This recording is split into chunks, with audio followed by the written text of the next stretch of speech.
নমস্কার। প্রথমেই দেখে নেব আজকের প্রধান শিরোনাম। সেমিনার রুমে তিলোত্তমার সঙ্গে কিছুই ঘটেনি, সিবিআইকে বিস্ফোরক রিপোর্ট দিল কেন্দ্রীয় ফরেন্সিক দল। ওর থেকে বড় বড় লোক এসেছে দলে, শুভেন্দুকে নিয়ে কি বললেন দিলীপ ঘোষ। ব্যান্ডেল থেকে হাওড়া মেট্রো রচনার বড় উদ্যোগে রেলমন্ত্রীর গ্রিন সিগন্যাল। আরজি কর কাণ্ড ভয়ঙ্কর, চিকিৎসকদের ধর্নার অনুমতি দিয়ে বললেন বিচারপতি, ফের মুখ খুলল রাজ্যে। হাসিনাকে ফেরত চেয়ে দিল্লিতে কূটনৈতিক নোট ঢাকার, কি করবে মোদী সরকার। কুন্তল মালিকদের বড় চাল, ঘুরে গেল প্রাথমিক নিয়োগ দুর্নীতি মামলার মোড়, তোলপাড় রাজ্য। মুশকিল আসান বাংলার বাড়ি, বড় দিনের মধ্যে 12 লক্ষ টাকা ঢুকবে প্রকল্পের টাকার। কৌশলে কলকাঠি নেড়েছিল, বেলডাঙ্গার ঘটনায় গ্রেফতার ইঞ্জিনিয়ারিং ছাত্র। ফের লড়াইতে দিলীপ ঘোষ, 26 নির্বাচনের আগে নয়া প্ল্যান বিজেপির। বিস্তারিত। আরজিকর কন্টেন্ট মোড় ঘোরানো তথ্য। সেমিনার হল অর্থাৎ যেখান থেকে দেহ উদ্ধার হয়েছিল তিলোত্তমার, সেটা কি আদৌ ঘটনাস্থল নাকি অন্য কোনো জায়গায় কোনো ধর্ষণের ঘটনা ঘটেছিল? কেন্দ্রীয় ফরেন্সিক ল্যাবরেটরিতে বিস্ফোরক সে রিপোর্ট টিভি9 বাংলার হাতে। তিলোত্তমার সঙ্গে অভিযুক্তদের ধস্তাধস্তির চিহ্ন বা প্রয়োজনীয় প্রমাণ তথাকথিত সেমিনার রুমের ঘটনাস্থলে মেলেনি, উল্লেখ সিএফএসএল এর রিপোর্টে। তবে আদৌ সেমিনার রুমে কোনো ঘটনাই ঘটেনি। সূত্রের খবর, গত 14 আগস্ট দিল্লি থেকে আসেন সিএফএসএল এর বিশেষজ্ঞরা। তারা সেখানে পৌঁছান চেস্ট মেডিসিন বিভাগের সেমিনার হলে। ঘটনাস্থল খুঁটিয়ে পরীক্ষা করেছিলেন তারা। করিডোর থেকে শুরু করে লেফট করিডোরের সমস্ত জায়গাগুলি 3 ঘন্টা 40 মিনিট ধরে পরীক্ষা করেন তারা। বিশেষজ্ঞদের মতে একটাই উদ্দেশ্য ছিল, এই ঘটনা কিভাবে ঘটেছে তার কোনো সূত্র যদি পাওয়া যায়। সিবিআইকে দেওয়া রিপোর্টে সিএফএসএল জানিয়েছে, সেমিনার রুমে ধস্তাধস্তির কোনো চিহ্ন মেলেনি। শুধুমাত্র ম্যাট্রেসের মাথা এবং পেটের নিচের জায়গায় রক্তের দাগ মিলেছে, যা থেকে স্পষ্ট নির্যাতিতার দেহে কোনো জায়গা থেকে নিয়ে এসে ম্যাট্রেসে শোয়ানো হয়েছে, যার ফলে নির্দিষ্ট ওই জায়গা দুটিতেই রক্তের দাগ। ফরেন্সিক বিশেষজ্ঞ অজয় গুপ্ত বলেন, যেখানে মৃতদেহ ছিল বলা হয়েছে আর ম্যাট্রেসে যে সমস্ত দাগ চিহ্ন দেখা গিয়েছে, এই দুটির সঙ্গে ময়নাতদন্ত রিপোর্টে যে সমস্ত আঘাত লেখা রয়েছে তার সঙ্গে কোনো সামঞ্জস্য নেই। তাই সন্দেহ হচ্ছে এটাই কি সিন অফ ক্রাইম। ফের স্বমেজাজে বিজেপি নেতা দিলীপ ঘোষ, দলের মেদ বেড়ে গিয়েছে, আমার সময় দলে কোনো গোষ্ঠী ছিল না, যে রেজাল্ট দেবে তাকেই নেতা করা উচিত সহ বাছা বাছা মন্তব্য শোনা গেল প্রবীণ এই বিজেপি নেতার মুখে। এমনকি এই মুহূর্তে বঙ্গ বিজেপির অন্যতম বড় নেতা, রাজ্যের বিরোধী দলনেতা শুভেন্দু অধিকারী, ওনার সম্পর্কেও দিলীপের বয়ান, ওর থেকে বড় বড় লোক এসেছে দলে। একটি টিভি চ্যানেলকে দেওয়া সাক্ষাৎকারে রাজ্যের দলের বর্তমান অবস্থা নিয়ে একাধিক বাছা বাছা মন্তব্য করেছেন বিজেপির প্রাক্তন রাজ্য সভাপতি দিলীপ ঘোষ, যা নিয়ে দলের অন্দরেও শুরু হয়েছে চর্চা। তিনি দলের রাজ্য সভাপতি থাকাকালীন বাংলায় 3 থেকে 77 জন বিধায়ককে পৌঁছে দিয়েছিলেন বিজেপিতে। প্রকারান্তরে সে কথা মনে করিয়ে দিলীপ ঘোষ বলেন, আমরা এখানে 70 বছর ধরে লড়াই করেছি, বিজেপি এগোতেই পারেনি, যে রেজাল্ট দেবে তাকেই নেতা করা উচিত। দিলীপীও বলেন, মনে রাখবেন, অত্যাধিক মেদ হয়ে গেলে শরীরে সমস্যা হয়, বিজেপিরও তাই হয়েছে, তবে এখন বিজেপির মেদ ঝরছে। এ প্রসঙ্গে দিলীপ মনে করিয়েছেন, সম্প্রতি অন্য দল থেকে অনেকেই বিজেপিতে এসেছেন, তাদেরকে পার্টির আদর্শের সঙ্গে যুক্ত করতে হবে। পর্যবেক্ষকদের অনেকের মতে নাম না করে শুভেন্দু অধিকারীকে ইঙ্গিত করতে চেয়েছেন দিলীপ। এ প্রসঙ্গে অবশ্য সরাসরি হ্যাঁ বা নতে জবাব না দিয়ে দিলীপের ব্যাখ্যা, ওর থেকে বড় বড় লোক এসেছে দলে, সিপিএম থেকেও বেশি অনেক লোক এসেছে। আমি বলবো, যারা এসেছেন তাদের বলবো, বিজেপির কালচারটা কি, অর্গানাইজেশন কি চায়, তারা যত তাড়াতাড়ি শিখে নেবেন তাঁদেরই ভালো। দিলীপ এও বলেন, সিপিআইএম এর লোকদের নিয়ে কোনো সমস্যা নেই, তারা অনেক বেশি শৃঙ্খলাবদ্ধ। এও বলেছেন, বিভিন্ন আদর্শের লোক দলে এলে অ্যাডজাস্ট করতে সমস্যা হতেই পারে, কিন্তু সেটা যদি সমস্যা হয়ে দাঁড়ায় তাহলে চিন্তার বিষয়। এবারের লোকসভা ভোটে হুগলিতে পরাজিত হচ্ছেন দলের সাংসদ লকেট চট্টোপাধ্যায়। সম্প্রতি এ প্রসঙ্গে দলের গোষ্ঠীদ্বন্দ্বকেই দায়ী করেছিলেন বিজেপি নেতা অভিনেতা মিঠুন চক্রবর্তী। এ প্রসঙ্গে তাৎপর্যপূর্ণ মন্তব্য করেছেন দিলীপ ঘোষ। নিজের সময়কালের প্রসঙ্গ টেনে দিলীপের বক্তব্য, আমি সভাপতি থাকাকালীন বাংলায় হু হু করে বেড়েছে বিজেপি, আমরা 41% ভোট পেয়েছি, তখন কিন্তু কেউ গোষ্ঠীদ্বন্দ্বের কথা বলেনি। বলেছেন, আমি গোষ্ঠীর নেতা ছিলাম না, দলের নেতা ছিলাম। রাজ্য সভাপতি পদে সুকান্ত মজুমদারের মেয়াদ শেষের পথে, তিনি কেন্দ্রীয় মন্ত্রীও। শীঘ্রই বাংলায় গেরুয়া সভাপতি পরিবর্তন হতে পারে। এমন আবহে দিলীপ এখানেও একাধিক মন্তব্য যথেষ্ট তাৎপর্যপূর্ণ বলেই মনে করেছেন রাজনৈতিক বিশ্লেষকরা। কেন্দ্র যদি একটু দয়া দেখায় তাহলে হুগলিতে মেট্রো চলবে। আশাবাদী তৃণমূল সাংসদ রচনা বন্দ্যোপাধ্যায়। শহর কলকাতা থেকে জেলা হাওড়া পৌঁছে গিয়েছে মেট্রো রেল। এবার গন্তব্য হুগলি। হুগলির সাংসদ রচনা বন্দ্যোপাধ্যায়ের তৎপরতায় তেমনই ইঙ্গিত দিচ্ছে। আজ হুগলি জেলা শাসক মুক্তা আর্যর সঙ্গে এলাকার উন্নয়ন নিয়ে বৈঠক করেন রচনা। সেখানেই মেট্রো নিয়ে হলো আলোচনা। বৈঠক শেষে রচনা বলেন, মেট্রোটা যদি চুচুড়া ব্যান্ডেল পর্যন্ত আনতে পারি মানুষের ভীষণ উপকার হয়। সেটা নিয়ে চিঠিপত্র চলছে। একটা বড় ব্যাপার, এটা কেন্দ্রের সাহায্য ছাড়া সম্ভব নয়। সেটা নিয়ে আওয়াজ তোলা হচ্ছে। সে বিষয় নিয়েও জেলা শাসকের সঙ্গে কথা হলো। ডিএম বলেছেন, তা যদি করা যায় তাহলে বহু মানুষ উপকৃত হবে। ইতিমধ্যেই পদক্ষেপ করেছেন রচনা। তিনি বলেন, রেলমন্ত্রী অশ্বিনী বৈষ্ণবকে আমি চিঠি দিয়েছিলাম, উনি তার উত্তরও দিয়েছেন। সেটা সব থেকে বড় কথা। উনি বলেছেন কিভাবে এগোনো যায় সেটা দেখছেন। জমি ও অধিগ্রহণের বিষয় থাকলে এটাও দেখতে হবে, কোথায় কিভাবে এগোনো যায়। কেন্দ্রীয় রেলমন্ত্রীর সঙ্গে এই নিয়ে আলোচনা হয়েছে বলে রচনা জানান। সরাসরি ব্যান্ডেল নয়, শ্রীরামপুর হাওড়া সংযোগকারী পথ তৈরি হবে। রচনার কথায় গোটাটাই কেন্দ্রের হাতে। তারা যদি একটু দয়াশীল হয়, একটু যদি দয়া দেখান, তাহলে আমরা লড়তে পারি। প্রধানমন্ত্রীর সঙ্গে এখনো কথা হয়নি। মন্ত্রীরা রয়েছেন, তাদের সঙ্গে কথা বলে যদি বিষয়টা মিটে যায় তাহলে আর প্রশ্নও নেই। প্রসঙ্গত, এর আগে পেট্রাপোল থেকে সরাসরি কলকাতা যাওয়ার মেট্রো রেলের দাবি তোলেন শান্তনু ঠাকুর।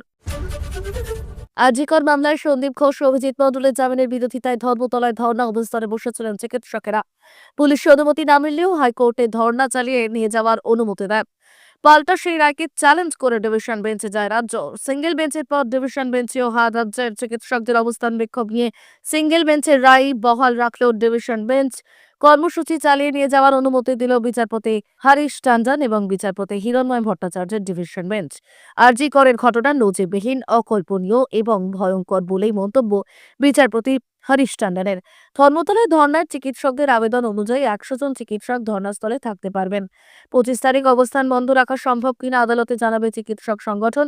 20 ডিসেম্বর থেকে 26 ডিসেম্বর পর্যন্ত ধর্মতলায় জয়েন্ট প্ল্যাটফর্ম অফ ডক্টরসকে অবস্থান বিক্ষোভের অনুমতি দেন বিচারপতি তীর্থঙ্কর ঘোষ। সেই নির্দেশকেই চ্যালেঞ্জ করে ডিভিশন বেঞ্চে যায় রাজ্য। 24 এবং 25 ডিসেম্বর কর্মসূচি থেকে বিরত থাকার জন্য নির্দেশ দিক আদালত, তার পরিবর্তে 27 এবং 28 ডিসেম্বর বাড়িয়ে দেওয়া হোক। এদিন হাইকোর্টে সওয়াল করেন রাজ্যের আইনজীবী কল্যাণ বন্দ্যোপাধ্যায়। সিবিআই চার্জশিট দিতে পারেনি। সিবিআই যদি সন্দীপ ঘোষের বিরুদ্ধে সিবিআই চার্জশিট না দেয় তাহলে জরিনা ক্রসিং এ কেন? সিবিআই তাহলে অফিসে যাক, সুপ্রিম কোর্টে আবেদন করুন, সওয়াল রাজ্যের। মামলাকারীদের হয়ে পাল্টা সওয়াল করেন আইনজীবী বিকাশ রঞ্জন ভট্টাচার্য। যদি কর্মসূচিতে লোক আসে তাহলে রাজ্যের অসুবিধা কোথায়? আদালতের নির্দেশে গার্ড রেল দেওয়া আছে, সবাই গার্ড রেলের মধ্যেই আছে। পথচারীদের কোনো অসুবিধা বা যানজট হচ্ছে না। সওয়াল বিকাশ রঞ্জন ভট্টাচার্যের। সওয়াল জবাবে চিকিৎসকেরা জানান, মানুষ বড়দিনে পার্ক স্ট্রিটে যায়, কখনো জরিনা ক্রসিং এর দিকে আসে না। কিছু রাজনৈতিক দলের কর্মসূচি রাজ্য এই প্রশ্ন তোলে না। শান্তিপূর্ণ আন্দোলনের জন্য কোনো অনুমতির প্রয়োজন নেই বলে মন্তব্য করেন চিকিৎসকেরা। সব শুনে তাদের ধর্ণা চালিয়ে যেতেই বলে অনুমতি দেয় হাইকোর্টের বিচারপতি রায়। সাবেক প্রধানমন্ত্রী শেখ হাসিনাকে দেশে ফেরাতে তৎপরতা জোরদার করল বাংলাদেশের অন্তর্বর্তী সরকার। ভারতে অবস্থানরত আওয়ামী লীগ নেত্রীকে তাদের হাতে তুলে দিতে বাংলাদেশের পররাষ্ট্র মন্ত্রক ভারত সরকারের সঙ্গে যোগাযোগ করেছে।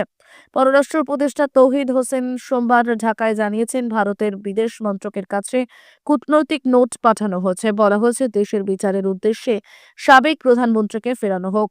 হাসিনাকে দেশে ফেরাতে দুদিন আগেই ঢাকার আন্তর্জাতিক অপরাধ ট্রাইব্যুনাল বাংলাদেশ সরকারকে নির্দেশ দেওয়া হয়। গত মাসে ট্রাইব্যুনালের চেয়ারম্যানের নির্দেশ মতোই আন্তর্জাতিক পুলিশ ইন্টারপোলকে চিঠি দিয়েছিল বাংলাদেশ পুলিশ। ইন্টারপোল কোনো পদক্ষেপ না করায় তাদের তাগাদা দিতে নির্দেশ দেয় ট্রাইব্যুনাল। ভারত সরকার কি হাসিনাকে ফেরত দেবে? দিল্লির সরকারি সূত্রে খবর, বন্দি প্রত্যর্পণ চুক্তি অনুযায়ী কোনো আসামিকে ফেরত চাইলেই তা মানতে বাধ্য নয় সংশ্লিষ্ট দুই দেশ। নরেন্দ্র মোদীর সরকার এ ব্যাপারে এককভাবে সিদ্ধান্ত নেবে বলেও মনে করছেন সংশ্লিষ্ট মহল। হাসিনা ভারতে আশ্রয় নিয়েছেন, তাকে ফেরানোর পদক্ষেপ করার আগে ভারত সরকার অভিযোগ ইত্যাদি খতিয়ে দেখবে। দেশে ফিরলে তার নিরাপত্তা এবং ন্যায় বিচার নিয়ে 100% নিশ্চিত না হয়ে কোনো পদক্ষেপ করবে না ভারত সরকার। প্রাথমিক নিয়োগ দুর্নীতি নিয়ে দীর্ঘদিন ধরে সরগরম রাজ্য রাজনীতি। ইতিমধ্যে এই মামলার নাম জড়িয়েছে একাধিক হেভি ওয়েটের। এবার বছর শেষের আগে এই নিয়ে সামনে আসছে বড় খবর। কয়েকদিন আগেই জানা গিয়েছিল প্রাথমিক নিয়োগ দুর্নীতিতে ইডির মামলায় চার্জ গঠন পিছিয়ে গিয়েছে। এবার জানা গেল বড় পদক্ষেপ নিয়েছেন কুন্তল ঘোষ, মানিক ভট্টাচার্য সহ 9 জন অভিযুক্ত। গত শুক্রবার এনফোর্সমেন্ট ডিরেক্টরেট প্রাথমিক নিয়োগ দুর্নীতি মামলায় সব অভিযুক্তকে আদালতে উপস্থিত করাতে না পারায় চার্জ গঠনের শুনানি পিছিয়ে যায়। জানা যায় পরবর্তী শুনানির দিন ধার্য হয়েছে 23শে ডিসেম্বর। এদিনও ইডির মামলার চার্জ গঠনের প্রক্রিয়া পিছিয়ে গেল। রিপোর্ট বলছে আজ ইডির বিশেষ আদালতে প্রাথমিক নিয়োগ দুর্নীতি মামলায় 4জন অভিযুক্তের বিরুদ্ধে চার্জ গঠন হওয়ার কথা ছিল। সেই অনুযায়ী তাদের হাজিরার নির্দেশ দেওয়া হয়। তবে তার আগেই কুন্তল ঘোষ, মানিক ভট্টাচার্য সহ 9জন অভিযুক্ত এই মামলা থেকে অব্যাহত চেয়ে নতুন করে মামলা দায়ের করেন। জানা যাচ্ছে সুশীল মেহতা নামের একজন ব্যবসায়ীও মামলা থেকে অব্যাহতির আবেদন জানিয়েছেন। তার আইনজীবী আদালতে বলেন, সবার বিরুদ্ধে চার্জ গঠন না করে শীর্ষ আদালত তথা সুপ্রিম কোর্টে আবেদনকারী পার্থ চট্টোপাধ্যায়ের বিরুদ্ধে কেবলমাত্র চার্জ গঠন করা হোক, কারণ বাকি অভিযুক্তদের আইনজীবীরা 10,000 পাতার নথি পড়ে ওঠার সুযোগ পাননি। আজ দুপুর 2টোর পর এই মামলার শুনানি হবে বলে খবর। এরপর প্রাথমিক নিয়োগ দুর্নীতি মামলার মোড় কোন দিকে ঘোরে সেটাই এবার দেখার। আবাস যোজনা প্রকল্পে বাংলার প্রতি মোদী সরকারের বঞ্চনা ও অবহেলা অব্যাহত রয়েছে। তবে এমতাবস্থায় রাজ্যবাসীর মুশকিল আসান হয়ে দাঁড়িয়েছে খোদ মুখ্যমন্ত্রী মমতা বন্দ্যোপাধ্যায়ের জন্য। বাংলার গৃহহীনদের মাথার উপর পাকা ছাদের ব্যবস্থা করে দিতে বরাদ্দ হয়েছে প্রথম দফার টাকা। 12 লক্ষ উপভোক্তাকে 25শে ডিসেম্বর বা বড়দিনের আগেই প্রথম কিস্তির টাকা দেওয়ার কাজ শেষ হবে। প্রথম 4 দিনেই 7 লক্ষ উপভোক্তার ব্যাংক অ্যাকাউন্টে টাকা পাঠানোর কাজ শেষ। রাজ্যের পঞ্চায়েত মন্ত্রী প্রদীপ মজুমদার জানিয়েছেন, বাকি 5 লক্ষকে বড়দিনের আগেই টাকা দেওয়ার লক্ষ্যে তার দফতর কাজ করছে। এর আগে 17 ডিসেম্বর মুখ্যমন্ত্রী মমতা বন্দ্যোপাধ্যায় বাংলার বাড়ি প্রকল্পের টাকা দেওয়ার আনুষ্ঠানিক সূচনা করেছিলেন। এবার যোগ্য প্রাপকদের অ্যাকাউন্টে টাকা পাঠানোর যাবতীয় সমস্যা এড়াতে একাধিক পদক্ষেপ করেছে রাজ্য সরকার পঞ্চায়েত দফতর। নির্দিষ্ট পোর্টালের মাধ্যমেই প্রকল্পের যাবতীয় কাজ করা হচ্ছে। অ্যাকাউন্টে টাকা ঢোকার সঙ্গে সঙ্গে রাজ্যের তরফে প্রত্যেক উপভোক্তার মোবাইলে একটি করে SMS পাঠানো হচ্ছে। প্রসঙ্গত, কেন্দ্রীয় সরকারের আবাস যোজনা প্রকল্পে বঞ্চিত এই রাজ্যের 12 লক্ষ উপভোক্তাকে রাজ্যের কোষাগার থেকে বাড়ি তৈরির টাকা দেওয়া হচ্ছে। শুধু তাই নয়, 2 দফায় আরো 16 লক্ষ মানুষকে এই টাকা দেওয়া হবে বলেই মুখ্যমন্ত্রী মমতা বন্দ্যোপাধ্যায় ঘোষণা করেছেন।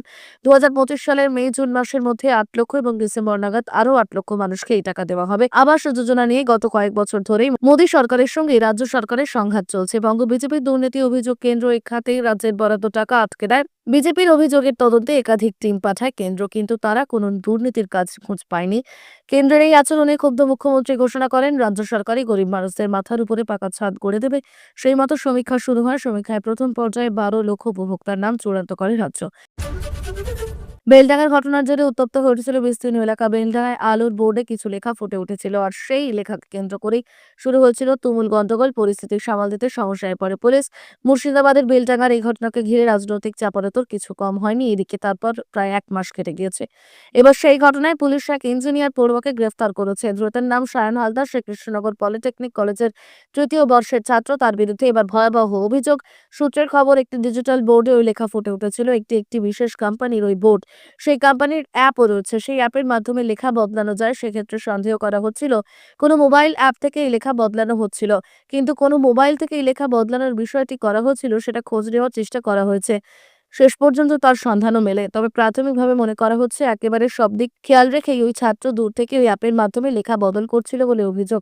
তবে সে সময় সেই মোবাইলটি ফ্লাইট মোডে রেখেছিল। এরপর ওয়াইফাই নেটের মাধ্যমে সে এই অ্যাপ ব্যবহার করছিল বলে অভিযোগ। সব মিলিয়ে তার হদিশ পেতে পুলিশকে প্রচুর কাঠখড় পোড়াতে হয়, কারণ যে মোবাইল থেকে এটা করা হচ্ছিল তার অবস্থান বোঝা যাচ্ছিল না। তবে পুলিশের একাংশের মতে ওই ছাত্রের বাড়ি একেবারেই প্রত্যন্ত এলাকায়, যে প্রযুক্তির দিক থেকে বেশ পারদর্শী। অভিযুক্তের কাছ থেকে সব মিলিয়ে 5টি সিম উদ্ধার করা হচ্ছে, সেগুলিকে বাজেয়াপ্ত করা হচ্ছে। তবে ওই ছাত্রকে খুঁজে পেতে পুলিশকে যথেষ্ট বেগ পেতে হয়। তবে শেষ পর্যন্ত পুলিশ ওই ছাত্রকে গ্রেফতার করতে সমর্থ হয়েছে। তবে সে কেন এই কাণ্ড ঘটিয়েছে তা খতিয়ে দেখা হচ্ছে। এই কাজ করার কাজে সে একাই যুক্ত নাকি তার আরো অন্য কোনো ছিল তা খতিয়ে দেখা হচ্ছে। তবে প্রাথমিকভাবে জানা গিয়েছে সে বেলডাঙ্গার বোর্ডের লেখা কিছুক্ষণের জন্য বদলে দিয়েছিল। তার জেরেই ব্যাপক বিভ্রান্তি তৈরি হয়েছে। সামনেই 2026 সালের বিধানসভা নির্বাচন। তার এখন থেকেই নানান প্রস্তুতি নিয়ে চলেছে শাসক দল থেকে শুরু করে বিরোধী দল।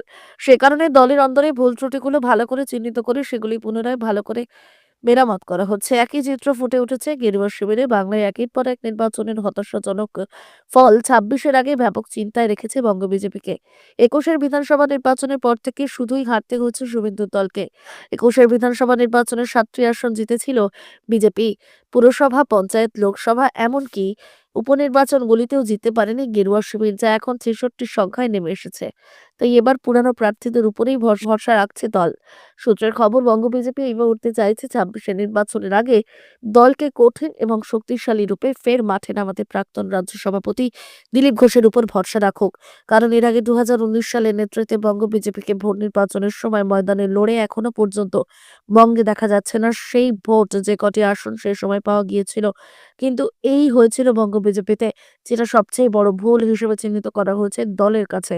তাই তো পুরনোদের সক্রিয় করে তুলতে ফের দিলীপ ঘোষকে গুরুত্বপূর্ণ ভূমিকা নিতে বলা হচ্ছে। একই সঙ্গে দিলীপ ঘোষের সক্রিয় ভূমিকা পুনরায় ফিরে আসার সঙ্গে সঙ্গে দলে আরো কিছু পুরনো মুখ এবার নতুন করে নির্বাচনের ময়দানে ফিরে আসতে চলেছে। তাদের মধ্যে অন্যতম হলো সায়ন্তন বসু ও রাজু বন্দ্যোপাধ্যায়। আজ এই দুটি দলনেতার বিরাট দাপট ছিল, কিন্তু বঙ্গ বিজেপির ক্ষমতাসীন শিবিরের একাংশ সায়ন্তনকে দূরে সরিয়ে দেয়। পাশাপাশি রাজুকেও দলীয় বৈঠকে বা কর্মসূচিতে ডাকা হয় না। এছাড়াও কোণঠাসাতে তালিকাদের মধ্যে রয়েছে রাজকমল পাঠক সহ একাধিক প্রাক্তন জেলা সভাপতি। উপর মহল থেকে নির্দেশ এসেছে যে সদস্য সংগ্রহ অভিযানে যেন দিলীপ ঘোষ নিয়মিত নামে। অন্যদিকে ২৬শে নির্বাচনের আগে ধাপে ধাপে রাজ্য বিজেপির সাংগঠনিক বদলের প্রক্রিয়া শুরু হয়েছে। নতুন বছর পড়তেই জানুয়ারি থেকে বুথ স্তর থেকে শুরু হয়েছে সাংগঠনিক নির্বাচন। বুথ, মণ্ডল, জেলা সভাপতি নির্বাচন হবে, তখনই দলের রাজ্য সভাপতি নির্বাচন। Bureau report, 23 news Bangla channel.